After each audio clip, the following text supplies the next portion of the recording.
Rubén, y precisamente vamos a ver este video que ya hemos tenido en este espacio. Es Mark Morano, un ex asesor de los republicanos y que también tiene o pertenece a una asociación que se llama Climate Depot.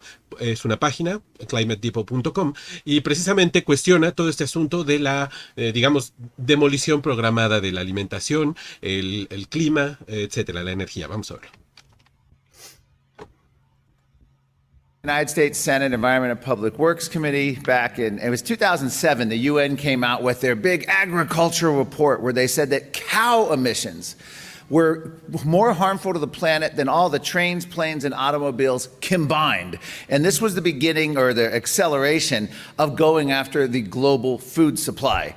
And what happened in the interim time is there's all sorts of people in Hollywood, people like, Nicole Kidman pushing insect eating, with Vanity Fair actually like eating live insects, which I never understood where the animal rights people were with pushing that. We're seeing this madness spread everywhere now. In Ireland, they're going to cull 200,000 cows over 3 years to meet the net zero climate goals. Germany, this is their German newspaper, the Daily Bild, 1 sausage per month, according to the government's new proposal with the German Nutritional Society. This is real. It's happening. It's not theoretical. We're not talking about down the road. You saw the video clip. John Kerry announced earlier in June that we're now going to be targeting American agriculture. What happens is these politicians, and yes, even Republican politicians, sign on to these UN climate treaties and UN climate reports.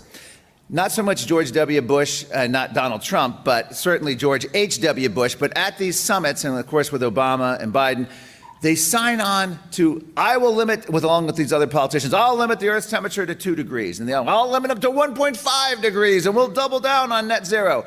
Like modern witches arguing over how they're going to fine-tune the Earth's climate. Well, this grandstanding has real consequences because they then have net zero goals, a treaty that they sign, like the UN Paris Agreement. They go home. In the case of the Netherlands, where they wanted to eliminate up to almost 12,000 family-run small farms before the farmers fought back, a court ordered that they had to comply with these net zero commitments. And this is what's now happening both in our automotive industry and our food and energy industry. We've committed ourselves, and now we're forced to come out and start reorienting every aspect of society. This is the intentional collapse of food, agriculture, energy, and to boot our free speech, so we can't complain about it. So what's happening right now, as we go forward, is the United States just approved lab-grown meat. The United States is approving insects, and we have John Kerry now expanding this. They're already decimating farming in Australia, in Canada. We're seeing the results of it all throughout Europe, and we saw the results of it in Sri Lanka, where the World Economic Forum touted their big non-modern organic return to organic farming, and of course the whole country, the presidential palace, was overrun. So there's an old Chinese proverb: when there's food on the table, there are many problems. When there's no food, there's only one problem.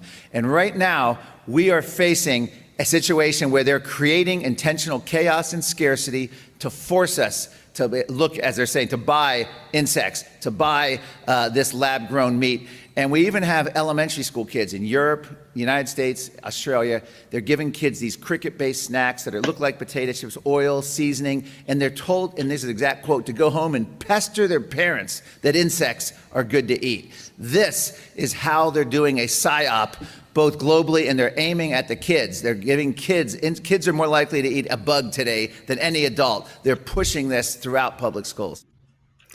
Y esto vinculado, gracias.